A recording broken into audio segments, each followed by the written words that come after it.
नमस्कार, स्वदेश न्यूज की खास पेशकश खनन खेल में आपका बहुत स्वागत है। मैं हूं आपके साथ ऋषभ राय।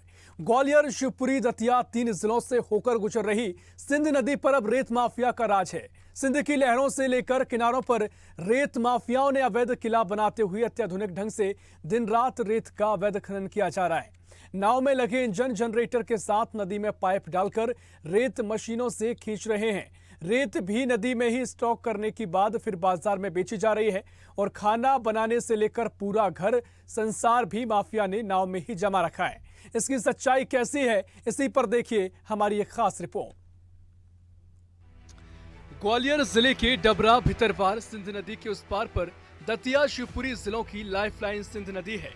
1 दर्जन से ज्यादा गांव के आसपास क्षेत्र में सिंध के पानी पर निर्भर हैं, जहां नाव में लगी मशीनों पर बड़े पाइप डालकर रेत निकाली जा रही है। नाव भी इतनी बड़ी कि इसमें करीब 10 से 15 ट्रॉली तक रेत जमा हो जाती है। नाव में ही डीजल पंप चलने के साथ ही खाना बनाने के लिए गैस सिलेंडर सहित अन्य संसाधन भी जमा रहते हैं। डबरा भितरवार क्षेत्र के साथ साथ अन्य क्षेत्रों में भी परिवहन कर रेत बेचकर लाखों करोड़ों की कमाई की जा रही है। इस पर जिम्मेदारों का क्या कुछ कहना है, आप खुद सुन लीजिए। अनियमितता पाई जाएंगी तो बराबर उस पर कार्रवाई करेंगे नियम अनुसार, जो भी नियम अनुसार होगा उस पर कार्रवाई होंगी, सतत कार्रवाई जारी रहेगी। ऐसा कुछ नहीं, हम लोग के वाहन निकलते हैं तो उनके भी सूचना वाले रहते हैं, वो खबर करते होंगे। वो हमारी टीम चलती है तो उनके अलग लोकेशन वाले रहते हैं, लोकेशन हर जगह बैठा के रखते हैं वो लोग। आगे किस तरह की कार्रवाई और इसी पर सतत कार्रवाई चलेगी। सिंध नदी में नाव के बीच जुगाड़ से मशीनों का उपयोग कर रेत खींचने का काम लंबे समय से चल रहा है। डबरा भितरवार सहित क्षेत्र की सीमा में नाव चल रही है और रेत निकाली जा रही है। इस रेत को बाकायदा नाव में जमा किया जाता है। इससे राजस्व को चूना तो लगाया ही जा रहा है और आम जनता को भी इस रेत को मनमाने दामों पर बेचा जा रहा है। जिसकी रेट 8,000 से 10,000 रुपए के आसपास लगाए जा रहे हैं। वहीं अब राजनेता भी इस पर सवाल उठाते नजर आए हैं। इसके लिए मैं आपको ही छोड़ता हूँ, आपको ही नॉमिनेट करता हूँ इसके लिए कि आप खुद मॉनिटरिंग करें, खुद देखें कि पहले ज़्यादा चलती थी कि अब ज़्यादा चलती, पहले कौन मॉनिटरिंग करता था, आज कौन मॉनिटरिंग कर रहा है। तो ये आप ही इसको देखें। आप इस देश के चौथे स्तंभ में, और मुझे लगता है कि आप अगर इसको मॉनिटरिंग करके और पूरे लोगों के बीच में ले जाएंगे तो मुझे लगता है ज़्यादा बेहतर होगा। स्वदेश न्यूज ने नाव से सिंध नदी पर पहुंचकर इस पूरे सिस्टम को देखा और अपने कैमरे में कैद कर लिया। सिंध नदी के बीच चल रही नाव और इनमें जनरेटर सहित इंजन और पनडुब्बी चलने के कारण प्रदूषण तेजी से बढ़ता जा रहा है। नदी में प्रदूषण का स्तर बढ़ रहा है। इस कारण बड़ी मात्रा में मछलियां मर रही हैं। प्रदूषण के कारण जलीय जीवों पर संकट आ गया है, जिससे लगातार उनकी मौत हो रही है। इस पर सवाल उठना लाजमी है। ग्वालियर से संवाददाता इमरान खान की रिपोर्ट। तो ये पूरा मामला आपको बता रहे हैं। ग्वालियर, शिवपुरी, दतिया 3 जिलों से होकर ये सिंध नदी गुजरती है, जहां रेत माफियाओं का राज देखने को मिल रहा है। सिंध की लहरों से लेकर किनारों पर रेत माफियाओं ने अवैध किला बनाते हुए अत्याधुनिक ढंग से दिन रात रेत का अवैध खनन किया जा रहा है और नाव में लगे इंजन जनरेटर से पाइपलाइन डालकर रेत मशीनों से खींची जा रही है और साथ ही इस रेत को मनमाने तरीके से बेचा भी जा रहा है, जो लोगों के लिए भी मुसीबत का सबब बना हुआ है। इसी पर जानकारी लेंगे। हमारे सहयोगी ग्वालियर से इमरान खान हमारे साथ जुड़ गए हैं। इमरान, किस तरीके से लगातार अवैध खनन किया जा रहा है लगातार, क्योंकि सरकार कई दावे करती है अवैध माफियाओं को पनपने नहीं दिया जाएगा। फिलहाल जो स्थिति देखने को मिल रही है, क्या इसकी वजह है? क्या कुछ इसकी साठगांठ की वजह है या फिर क्या स्थिति फिलहाल इस पूरे मामले को लेकर? बिल्कुल है। देखिए साहब, मैं आपको बता दूं कि ग्वालियर, शिवपुरी और दतिया 3 जिलों की बात करता हूं मैं। 3 जिलों में सिंध और पार्वती 2 नदी बड़ी नदी यहाँ से निकली हुई है और ये दोनों नदियों में से बड़े पैमाने पर रेत का अवैध उत्खनन किया जा रहा है। सबसे पहले बात कर लेता हूं मैं कि जो ठेकेदार के द्वारा जो ठेका रेत खनन का लिया गया है, वो 3 खदानों का ठेका है, जिस पर रेत है ही नहीं है। आज की पोजीशन में क्या कभी रेत रही नहीं है। उन खदानों की लीज ठेकेदार के द्वारा ली जाती है और उसकी जगह पर 1 दर्जन से अधिक खदानें ग्वालियर जिले की, 1 दर्जन से अधिक खदानें शिवपुरी जिले की, 1 दर्जन से अधिक खदानें दतिया जिले की, यानी कि 3 दर्जन से अधिक खदानों पर रेत का बड़े पैमाने पर उत्खनन करके मध्य प्रदेश ही नहीं बल्कि छत्तीसगढ़ और राजस्थान भी यहाँ की रेत जाती है और बड़े पैमाने पर यहाँ पर रेत का अवैध उत्खनन किया जाता है। इमरान, कुल मिलाकर आप ये कह रहे हैं कि कुछ खदानों का ठेका तो लिया गया है, लेकिन जो अन्य और खदानें हैं जिनका ठेका नहीं लिया गया है, अवैध तरीके से वहां खनन किया जा रहा है। ठेका जिसका लिया गया है सब, उस पर रेत नहीं है। मेरी बात समझिए, जिसका ठेका लिया गया है उस पर रेत नहीं है, जिसकी लीज हुई है उस पर रेत नहीं है। रेत जो है वो बिल्कुल नदी से निकाली जा रही है, यानी कि पार्वती और सिंध से, जो कि नदी भी दूषित हो रही है, लोगों को पानी का पीने का पानी भी दूषित मिल रहा है, और कई जगह उसी नदी पे स्टॉप डैम बने हुए हैं, तो लोगों के भी जो पानी जा रहा है वो भी कहीं दूषित जा रहा है। बड़ी तादाद में मछलियां भी मारी जाती है, दूषित पूरी नदी हो रही है। जिम्मेदार इस और कोई ध्यान नहीं देते। प्रदेश के मुख्यमंत्री मोहन यादव लगातार मैं सुनता हूं कहते हैं कि माफियाओं को बख्शा नहीं जाएगा, हर हाल में उन पर कार्रवाई की जाएगी और किसी भी तरह से रेत का उत्खनन या किसी भी तरह का खनन नहीं होने दिया जाएगा। लेकिन ग्वालियर, दतिया, शिवपुरी 3 जिलों में बड़े पैमाने पर रेत का उत्खनन हो रहा है, और यहाँ की रेत 3 प्रदेशों में, छत्तीसगढ़, राजस्थान और मध्य प्रदेश में जाती है। और यहाँ पर जो माफिया है वो इतने पावरफुल माफिया है कि उनको एसडीएम और तहसीलदार को छोड़िए कलेक्टर तक की कोई असर नहीं निश्चित तौर पर इमरान, बिल्कुल कई सवाल है। ना सिर्फ यहाँ पर जलीय जीवों की मौत भी हो रही है, साथ ही नदी पर भी प्रदूषण बढ़ रहा है, और साथ ही कई सवाल हैं कि जल संकट भी यहाँ पर गहरा सकता है। इसी पर चर्चा हम करेंगे। साथ ही डबरा से विधायक हैं सुरेश राजे जी हमारे साथ फोन लाइन पर जुड़ गए हैं। सुरेश राजे जी, बहुत स्वागत है आपका स्वदेश न्यूज में। और जिस तरीके से ये पूरा मामला निकलकर सामने आया है, क्या कुछ आप कहेंगे, क्या कुछ आपकी प्रतिक्रिया है, कौन इसमें दोषी है, क्या कार्रवाई की जानी चाहिए? सुरेश राजे जी। देखिए इमरान भाई, सबसे पहला बगैर प्रशासन के मिली भगत के, बगैर सरकार के इशारे पर कोई भी अवैध खनन हो नहीं सकता। इसका जीता जागता उदाहरण है। मैंने पिछले साल भी विधानसभा लगाई, अभी नए सत्र में जब विधानसभा का सत्र चल रहा था तो अब राज्यपाल के अभिभाषण पर धन्यवाद प्रस्ताव पर चर्चा के दौरान ये मसला मैंने जब उठाया, पूरा सदन, हमारे साथ साथ सत्ताधारी दल के विधायक भी इस बात से सहमत थे कि बड़े पैमाने पर अवैध उत्खनन जारी है। अब अवैध उत्खनन की स्थिति ये है कि आप देखिए, अगर सरपंच जो है अपनी पंचायत के लिए अगर वो खुद की ट्रॉली, आधी ट्रॉली भी रेत लाता है तो वो अवैध है, और उसी पंचायत से निकलकर हजारों ट्रैक्टर ट्रॉली हाईवा, तो 16 चक्का नहीं 24 चक्का के हाईवा, जिन्होंने सारे रोड खत्म कर दिए। गांव वालों के मना करने के बाद माफिया इतनी दमंगई पर है कि पुलिस थाने वालों से मिलकर, तमाम थाने उनके सेट हैं, वो गांव वालों को उल्टी धौंस देने जाते हैं। एक वाकया बता रहा हूं मैं, जिगनिया बारकरी का। अभी एक सरपंच ने, वर्तमान सरपंच ने जब रेत माफिया की शिकायत की तो थाने वाले, पुलिस वाले उसके घर पहुंच गए, तू शिकायत वापस ले ले वरना तेरे को जेल भेज देंगे। मतलब ये स्थिति है।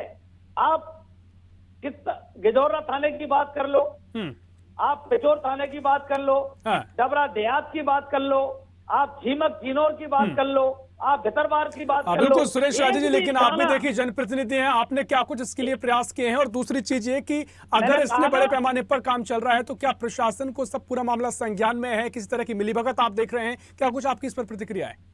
मैं आपकी जानकारी में डालूं, इस अवैध उत्खनन के चलते डबरा में तमाम हत्या हो चुकी है और प्रशासन के कान पर जू नहीं रेंगती। बस इतना होता है, हम जब शिकायत करते हैं, पत्र लिखते हैं, एक आध दिन को एडीएम महोदय जाते हैं, एक आध दो एलएलटी पकड़ी, और एक आध वो जोर से ज्यादा वो रेत माफिया इतने सक्रिय है कि एडीएम के दफ्तर में एडीएम खाना खाने कब जा रहे हैं, एडीएम कब उनके जा रहे हैं, कहां को गाड़ी जा रही है, मतलब वो रेकी करते हैं एक तरह से, मतलब एक आईएएस अफसर की भी रेकी करते हैं। ये बात मैंने बताई, और इस स्तर तक बगैर पुलिस प्रशासन के मिली भगत के, जहां तक आपने कहा कलेक्टर का सवाल के वाकई में ये किसी से नहीं डरते। और नवांतुक कलेक्टर तो हमारे जो ग्वालियर में कलेक्टर महोदय आई है, उनपे तो अब से अभी सबसे बड़ा बहाना है कि जो है हम अभी। ठीक है सुरेश राजे जी, आप हमारे साथ बने रहिए, इसी पर हम और चर्चा को आगे बढ़ाएंगे।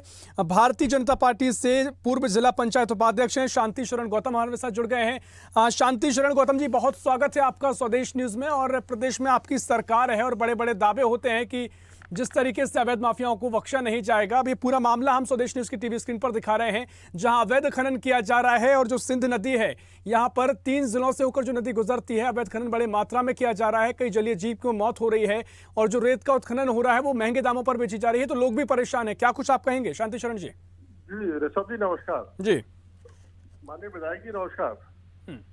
सुरेश राजे जी, आपको भी नमस्कार कह रहे हैं। जी ऋषभ जी, मुझे एक चीज बताइए कि जनप्रतिनिधि क्षेत्र का जब होता है तो जैसे चुनता है तो जनता उसको आशीर्वाद देती है, सहयोग करती है। और ये जो 256 ग्राम पंचायत ऋषभ जी पूरे ग्वालियर में, और ग्राम पंचायतों के द्वारा ये नदियां जो निकली हैं उनमें ये रेत उत्खनन की जो बात कर रहे हैं, तो मैं ये कहता हूँ कि भाई अगर ऐसा मामला है आपके संज्ञान में, तो मेरा मानना है कि आप जनप्रतिनिधि होके इस क्षेत्र के हैं, डबरा क्षेत्र से आप चुने गए हैं, जनता ने आपको आशीर्वाद दिया है, जनता ने आपका सहयोग किया है, तो आप जनता के साथ इस प्रकरण को उठाएं।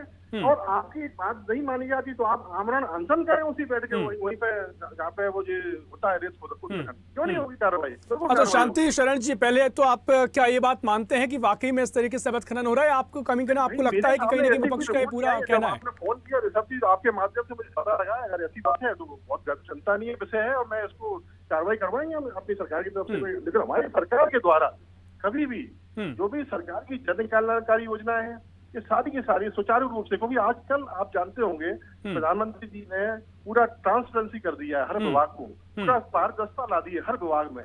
तो अब मैं कैसे मानूं कि इस तरह का ये चल रहा है, लेकिन अगर चल रहा है तो बहुत चिंतनीय है। ठीक है। देखिए सुरेश राजे जी तमाम बातें कह रहे थे, मैं चाहूंगा शांति शरण जी उनसे हम एक प्रतिक्रिया ले लेते हैं, फिर मैं आपके पास आऊंगा। सुरेश राजे जी देखिए, ये कह रहे हैं कि जिस तरीके से पारदर्शिता पूरी है और इस तरह का अगर आप जनप्रतिनिधि भी हैं तो आप जनता के साथ जमीन पर उतरिए, जो भी कार्रवाई इस पर होगी वो की जाएगी।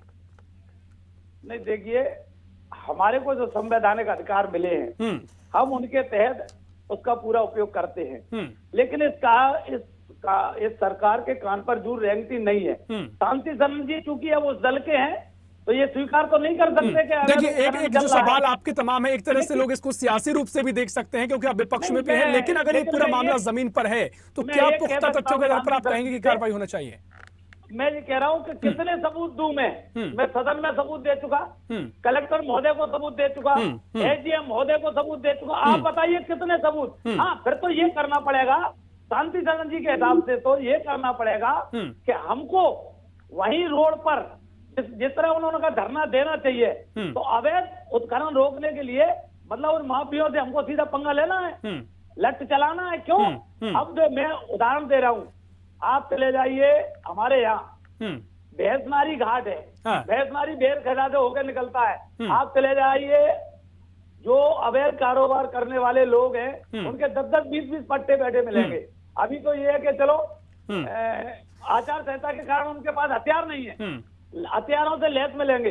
आप पिछोर तराई पे चले जाइए 10-20 लोग बैठे मिलेंगे, इनको कोई किसी तरह की परमिशन नहीं। बिल्कुल सुरेश राजे जी गंभीर आरोपी हो जाते हैं और शांति शरण जी इस पूरे आपके बातों को सुन रहे हैं। मैं कह रहा हूँ ये दूसरा, मैं शांति शरण जी से कह रहा हूँ, दरबार के सामने से निकल रहे हैं, दरबार के थाने के सामने से निकल रहे हैं सारे के सारे डंपर ट्रक से टोली, डबरा के थाने के सामने से निकल रहे हैं, हमारे देहात थाने से निकल रहे हैं, हमारे पिछोर थाने से निकल रहे हैं, गिजौरा थाने से लाइन लगा के निकल रहे हैं। तो क्या प्रशासन सो रहा है? ठीक है, बहुत गंभीर आरोप हो जाते हैं, खुलेआम ये सब चल रहा है, आप कह रहे हैं प्रशासन की नाक के नीचे सब हो रहा है। शांति शरण जी मैं आपके पास आऊंगा, लेकिन हमारे सहयोगी इमरान खान लगातार हमारे साथ जुड़े हुए हैं। इमरान, जिस तरीके से आपने भी बिल्कुल ग्राउंड जीरो पर जाकर पूरी जमीनी हकीकत देखी है, शांति शरण जी हमारे साथ भारतीय जनता पार्टी की ओर से मौजूद है, सरकार बीजेपी की है, तो आप भी बताएं क्या कुछ वहां पर आपने स्थिति देखी है और जो सुरेश राजे जी कह रहे हैं कितने तथ्य सही साबित होते हैं? देखिए ऋषभ, मैं अभी शांति जी को भी सुन रहा था और विधायक जी को भी सुन रहा था। शांति शरण जी भी इसी बेतरबार और डबरा क्षेत्र से ही बिलोंग करते हैं और उनको भली भूती ये मालूम है कि रेत का हब है डबरा बेतरबार, और बड़े पैमाने पर यहाँ पर जो भाजपा के ही नेता है, मैं खुद इस बात को स्वीकार कर रहा हूँ, भाजपा के जो नेता है कहीं ना कहीं वो भी इस पूरे रेत खनन में लिप्त है। और इस बात का कहीं ना कहीं विपक्ष के जो आरोप है वो बिल्कुल सही तरीके से विधायक जी जो आरोप लगा रहे हैं, यहाँ पर जो आरोप है वो बिल्कुल सिद्ध होते नजर आ रहे हैं। शांति शरण जी को ये देखना होगा कि भाजपा के जो नेता हैं उन्हीं की सरकार है, उन्हीं के अधीनस्थ अधिकारी आते हैं, उन्हीं के अधीनस्थ कर्मचारी आते हैं, चाहे बात करूं डबरा प्रशासन की या बेतरबार प्रशासन की या फिर अदर जिले के प्रशासन की, तो लगातार बड़े पैमाने पर रेत का अवैध उत्खनन हो रहा है और थाने के सामने से परिवहन हो रहा है। एसडीएम को नॉलेज है, टीआई को नॉलेज है, एसडीओपी को नॉलेज, जहां तक कलेक्टर और माइनिंग तक को नॉलेज है। अभी मैंने 2 दिन पहले माइनिंग कार्रवाई करने के लिए आया था, माइनिंग से मेरा सवाल था कि कार्रवाई के लिए आते उससे पहले आपकी सूचना लीक कैसे हो जाती है? तो माइनिंग का स्पष्ट कहना था कि वहाँ भी उनके लोग रहते हैं जिले में, वहाँ से हम लोग निकलते तो उन्हीं के रेत माफिया के लोग ही उनको सूचित कर देते।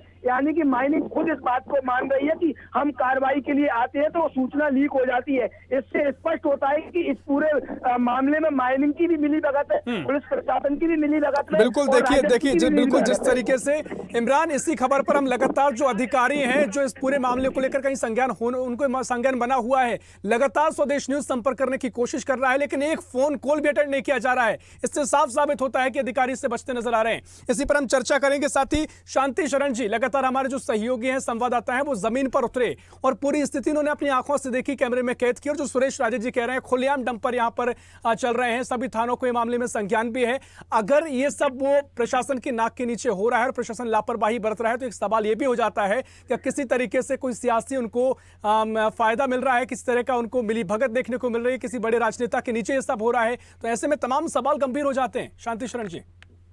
ऋषभ जी, मैं एक कहना चाहता हूँ कि आरोप और प्रत्यारोप ये विपक्ष के हमेशा लगते रहे। ये आरोप प्रत्यारोप से नीचे की जमीनी हकीकत भी हमारे सहयोगी जमीन पर पहुंची, वाकई में स्थिति दिखाई नहीं दे रही है। शांति शरण जी, इनके कांग्रेस की सरकार जब 1.5 साल रही, कांग्रेस की सरकार लहार के बहुत बड़े नेता ने सब चीजें वहां से माइनिंग का शुरुआत हुई है, भिंड से, ठीक है ना। ये आप ग्वालियर में ले लीजिए, आप दरबार और डबरा की बात चल रही है, तो मैं उसी पे पॉइंट पे आऊंगा। डबरा और बेतरबार में मैं खुद यहाँ पे 1.5 साल की सरकार में कांग्रेस ने अपने लोगों को यहाँ पे स्थापित कर दिया। आज वही लोग आज ये काम कर रहे हैं। बस अब यही है कि इस चीज का क्या है कि किसी चीज को उस पर मिल नहीं पा रहा है, तो इस चक्कर ये आरोप लग रहे हैं। केवल मैं बता रहा हूँ भाजपा और कांग्रेस, जिस तरह से आपने बोला है कि भाजपा में ऐसा हो रहा है, कांग्रेस के लोग ऐसा कर रहे हैं, मैं कह रहा हूँ कि अगर ऐसी बात है तो नाम से अगर आप ठीक है शांति शरण जी, इसी बीच में आपको रोक रहा हूँ और इसी बीच हम स्वदेश न्यूज के जो दर्शक हैं वो इस खबर को देख रहे हैं, उनको साफ तौर पर बता दें कि स्वदेश न्यूज लगातार जो अधिकारियों से संपर्क करने की कोशिश कर रहा है। इसी बीच हमने अपर कलेक्टर से भी बात करने की कोशिश की है, ग्वालियर कलेक्टर रुचिका सिंह चौहान से बात करने की कोशिश की है, लेकिन सभी अधिकारी कहीं ना कहीं मीडिया के सवालों से बचते नजर आ रहे हैं।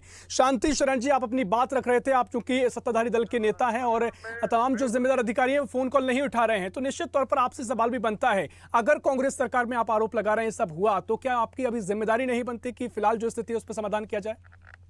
देखिए साहब, ऐसा होता है कि जब क्षेत्र का नेता चुनता है तो क्षेत्र के नेता का कर्तव्य है कि मैं जनता के साथ उस बात को उठाई जाए। क्षेत्र का नेता हमारे साथ मौजूद है शांति शरण जी, वो कह रहे हैं कि उनके वश में जितना है वो कर रहे हैं। ये कहना चाहता हूँ कि नेताजी आप बिल्कुल परेशान नहीं है, अगर आप ऐसा बिल्कुल देखा है आपने अपनी आंखों से, तो आपकी ऐसा नहीं है कि भाई आपकी सरकार नहीं है तो इसका आपके काम नहीं होंगे, ऐसा नहीं है। आप क्षेत्र के नेता है, जनता सहयोग करेगी, जनता ने आपको आशीर्वाद दिया है, तो जनता की बात हमारी सरकार हर चीज पर सुनती है। जनता गरीबों की भी सुनती है, क्योंकि हमारे प्रधानमंत्री जी रहे और हमारे सीएम साहब ने इस तरह से कर रखा है कि मतलब जो भी अंतिम व्यक्ति किसी पंक्ति पे खड़ा हुआ है वहां तक हमारी योजना का लाभ मिले, और वो मिल रहा है। ट्रांसपेरेंसी हो चुकी है हर चीज में, विभाग में ट्रांसपेरेंसी है, सारा ऑनलाइन हो गया है, पूरा डिजिटल हो गया है। तो इसमें चाह रहा हूँ कि आपकी अगर ये गलती मतलब आप आरोप लगा रहे हैं तो आरोप को अभी तो देखिए कि भाई कांग्रेस के लोगों ने जी सुरेश राजे जी, हाँ ठीक है शांति शरण जी, सुरेश राजे जी बोल रहे हैं जी। मैं 3-3 हजार रुपए की ये जो ना रॉयल्टी के नाम पर टोकन दे रहे हैं, जो टोकन लेने के बाद भी गारंटी नहीं है कि वो अगले जगह उसका वो ट्रैक्टर पकड़ा नहीं जाएगा। मतलब आप कैसे कह सकते हैं कि ये जो है को नहीं दिख रही भाई हमारे बात मुझे बताइएगा करते हैं। शांति शरण जी, आप और मैं दोनों खड़े होते हैं, मैं आपसे कह रहा हूँ, आप और मैं दोनों खड़े होते हैं और मैं बताता हूँ खड़े होके कि देखिए जो रेत माफियाओं का जो है ना कितना खौफ है आम जनता के अंदर। ये सरकार हमारी सरकार में कैसे कह सकते आपकी कह रहे थे कि हमारे नेता सुरेश राजे जी, बीजेपी ये कह रही है कि आपकी सरकार भी जब रही तब भी ये काम चल रहा था और तरीके से उन्होंने भी आरोप लगाए हैं, लेकिन अगर इसका समाधान का जिक्र किया जाए वो कैसे होगा? आप भी जनप्रतिनिधि हैं।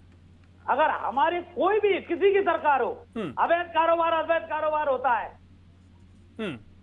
लेकिन उसका समाधान कैसे होगा वो कह रहे हैं। आप भी जनप्रतिनिधि हैं, लोगों को लेकर जाइए जमीन पर, मामले को उठाइए। आपकी सरकार नहीं गिरती, 1.5 साल चली है बस मात्र घोटाले में किए गए 1.5 साल के अंदर। एक बात, विधानसभा से बड़ा कौन सा क्षेत्र है जब वहाँ सरकार ये मानने तैयार नहीं है? मैंने वहाँ तो सुरेश राजे जी, मुझे आपके आरोप इस तरीके से नजर आते हैं कि आपने सारी कोशिश कर ली है, सरकार को सब पूरा मामला संज्ञान में है, लेकिन आपके सीधे आरोप सरकार पर है कि उनके सब जान अब ये चाहते हैं कि हम सीधे भिड़े, माफियाओं से और 2-4 हत्या डबरा में और हो, तब इनके मन को तसल्ली होगी। ये हमारा काम है, जनप्रतिनिधि का काम है। शांति शरण जी, पूरा मामला आपके संज्ञान में है। विधायक साहब आपके सामने बातें कह रहे हैं, मुझे आश्वासन दीजिए कि जो जनता इस पूरे प्रोग्राम को देख रही है, कब तक उन पर कार्रवाई होगी और क्या कुछ आप इसके लिए करेंगे? बंदूक लेकर जाए, हमारे कार्यकर्ता उनसे लड़ने जाए, भूमाफियाओं से, पुलिस प्रशासन सुनेगा नहीं, ये हमारा काम है। बहुत परेशान जी। मैं ये चाह रहा था कि ऋषभ जी, हेलो, अगर ये आपकी चैनल के माध्यम से जो मुझे पता लगा है अभी, ये बिल्कुल संज्ञान का मामला है, बहुत चिंतनीय विषय है। और इस चिंतनीय विषय पर मैं बहुत से कड़ी कार्रवाई हम लोग करवाएंगे और हमारे से वरिष्ठ लोगों को मैं बताऊंगा और इस पर कड़ी कार्रवाई करेंगे। ठीक है, देखिए आप महत्वपूर्ण बातें कह रहे हैं कि जो भी संज्ञान में आपको आएगा और जमीन पर जो स्थिति बनी हुई है उस पर आप कुछ ना कुछ एक्शन आपके जरिए जो भी आप कर पाएंगे। इमरान, मैं आपके पास आ रहा हूं। इमरान, देखिए क्या कुछ फिलहाल जो स्थिति बनी है उसको लेकर क्या आश्वासन दिया गया है, क्या कुछ कब तक कार्रवाई की जाएगी, अगर आपने अधिकारियों से बातचीत की हो तो? कलेक्टर जो है रुचकर चौहान, उनसे मेरी संबंध में बात हुई थी। उन्होंने कार्रवाई का आश्वासन दिया था कि बहुत जल्द पूरे मामले पर कार्रवाई भी की जाएगी। और 2 दिन पहले उन्होंने, जो कि मैंने बात की माइनिंग विभाग की, तो माइनिंग विभाग को जब कार्रवाई के लिए भेजा भी था तो मामूली में से क्योंकि कार्रवाई से पहले ही रेत माफियाओं को कार्रवाई की सूचना मिल जाती है, तो जो परिवहन करते ट्रैक्टर है या डंपर है या जो भी है वो भाग खड़े हो जाते हैं। अब देखना होगा, ये कलेक्टर संवेदनशील कलेक्टर है, जो आश्वासन दे देती है वो कहीं ना कहीं कार्रवाई होती है। लेकिन अब देखना होगा संवेदनशील कलेक्टर किस तरीके से कार्रवाई होती है और कब तक हमारी सिंध नदी कहीं ना कहीं दूषित से होने से बच सकेगी और लोगों को स्वच्छ पानी कब तक मिलेगा, कब तक जीव जंतुओं की मौत से हमको निजात मिलेगी, ये देखने हमारा। क्योंकि स्वदेश न्यूज जब खुद नाव में बैठकर नदी में उतरा, रेत माफियाओं के बीच में अपनी जान जोखिम में डालकर गया, इस पूरे मामले का कवरेज किया, जब जाके तहकीकात हुआ, पूरी पड़ताल हुई कि आखिर कितनी बड़ी मात्रा में 3 जिलों में रेत का परिवहन हो रहा है और लाखों करोड़ रुपए का परिवहन के साथ साथ शासन को भी इसकी चपत लगाई जा रही है। ठेकेदार के द्वारा रॉयल्टी में काटते हुए टोकन काट दिया जाता है और पुलिस पर अगर पैसा नहीं पहुंचता है तो पुलिस उसकी टोली पकड़ लेती है, उस पर माइनिंग कार्रवाई कर देती है, फिर पुलिस फिर उस पर पेमेंट लेने की बात करती है। राजस्व वाले को पेमेंट नहीं पहुंचता है तो राजस्व वाला कार्रवाई करती है। तो जो छोटे चालक है, जो छोटे परिवहन करते हैं, उन पर कार्रवाइयां होती है और उनका मरना हो जाता है। बड़े रेत माफियाओं पर कब कार्रवाई करेगा प्रशासन? ये जनप्रतिनिधि भी जुड़े हुए, इनसे भी यही सवाल है कि आखिर बड़े रेत माफियाओं को बख्शा जाता है। भाजपा के मुख्यमंत्री हैं, संवेदनशील मुख्यमंत्री है, लगातार कहते आ रहे हैं कि माफियाओं को बख्शा नहीं जाएगा, लेकिन 3 जिलों में नहीं देखा जा रहा है कि माफिया किसी भी तरह से यहाँ पर सरकार का खौफ है या प्रशासनिक अधिकारी का खौफ है। लगातार वो खनन कर रहे हैं और लगातार खनन बड़े पैमाने पर हो रहा है, लाखों करोड़ों रुपए का कहीं ना कहीं राजस्व को चूना लग रहा है और कई लोगों की जाने, जैसे कि विधायक जी कह रहे थे, बिल्कुल सत्य, कोई ट्रैक्टर की टोली से मार देता है रेत की भरी हुई से, तो कोई बंदूकों के दम पे मार देता है। अभी की बात करूँ, डबरा दरबार में आए दिन गोलीबारी घटना सामने आती है रेत को लेकर। बिल्कुल इमरान, लगातार देखिए आपने जिस तरीके से बातचीत भी अधिकारियों से की है, लेकिन फिलहाल जिस तरीके से हम संपर्क करने की कोशिश कर रहे हैं, एक भी अधिकारी बातचीत को तैयार नहीं है। सब हम तमाम मीडिया के सवालों से बचते नजर आ रहे हैं। निश्चित तौर पर अगर प्रोग्राम वो देख रहे हो तो सीधे सवाल उनसे है कब तक कार्रवाई की जाएगी, क्योंकि ना सिर्फ जनता को महंगे दामों पर रेत बेची जा रही है, जलीय जीवों पर मौत का संकट आ गया है और तमाम तरीके से इसमें तार भ्रष्टाचार के भी जुड़ते नजर आते हैं। सीधे तरीके से हम इस पर चर्चा को अगर आगे बढ़ाएंगे। सुरेश राजी जी, क्या कुछ आपके आखिरी प्रतिक्रिया लूंगा, क्या कुछ आप कहना चाहेंगे, क्या कुछ कार्रवाई की उम्मीद आप कर रहे हैं? मैं कह रहा हूँ कि मैं एक जगह बता रहा हूँ, अभी बिर्राट गांव है, यहाँ से चंद 10-12 किलोमीटर की दूरी पर 3-3, 4-4 पनडुब्बी डरी है, जहाँ डंपर में रेत इकट्ठा है, वहाँ पर मतलब अवैध कारोबार करने वाले लोग गांव वालों को धमका रहे हैं। वो उनके जानवरों में टक्कर दे देते हैं और कह देते हैं थाने अगर ठीक है, समय कम है। शांति शरण जी, एक आखिरी प्रतिक्रिया आपकी भी। अभी बता रहा हूँ मैं, देखिए ज्यादा कुछ की बात नहीं है, बिर्राट गाँव बता रहा हूँ, पंचायत है बिर्राट, यहाँ अवैध उत्खनन हो रहा है, इसकी कोई लीज नहीं है। आप पकड़ मारिए, अभी पता चल जाएगा, अभी जाओ, अभी 1 घंटे में सारा मामला सुलझ जाएगा। मैं इतनी बड़ी बात कह रहा हूँ आपसे, कांग्रेस शासन से चला है, कांग्रेस में लेकिन अकेले ट्रैक्टर ट्रॉली पकड़ने से काम नहीं चलेगा। आपके हाईवे चल रहे हैं, रोड बन गए, सारे रोड खत्म कर दिए, तो आप बताइए ना, मतलब छोटी मछली को पकड़ के हम जय जयकार करना चाहते हो, तो कहते हो हमने कार्रवाई कर दी। ठीक है देखिए समय हमारे पास इतना ही है, लेकिन देखना बहुत महत्वपूर्ण होगा। काफी जिम्मेदारी से हमने इस पूरे मामले पर कवरेज किए है और जो भी तथ्य निकल कर सामने आए हैं जनता ने आपके सामने पेश हमने किए हैं, लेकिन सवाल यही कि प्रशासन इस पर कब कार्रवाई करेगा और अगर किसी तरह की मिली भगत है तो कब वो क्या कुछ उजागर होगी, क्या कुछ उसकी भूमिका तय होगी। फिलहाल इमरान बहुत शुक्रिया आपका तमाम जानकारी पहुंचाने के लिए। सुरेश राजे जी बहुत शुक्रिया स्वदेश न्यूज से जुड़ने के लिए। शांति शरण जी आपका भी बहुत शुक्रिया स्वदेश न्यूज की चर्चा में शामिल होने के लिए। तमाम सवाल है कि ग्वालियर, शिवपुरी, दतिया के 3 जिलों से जो होकर सिंध नदी गुजरती है, यहां पर जो भी अवैध माफियाओं का राज चल रहा है, जिस तरीके से रेत का अवैध खनन हो रहा है, आखिर कब तक इस पर लगाम कसेगी, लगाम लगाई जा सकेगी, ये तमाम सवाल फिलहाल जिंदा है। इस पर देखना महत्वपूर्ण होगा प्रशासन क्या कुछ आगे कार्रवाई करता है। फिलहाल के लिए इस खास पेशकश में इतना ही। देश प्रदेश की और भी खबरों के लिए देखते रहिए स्वदेश न्यूज, सबसे पहले देश।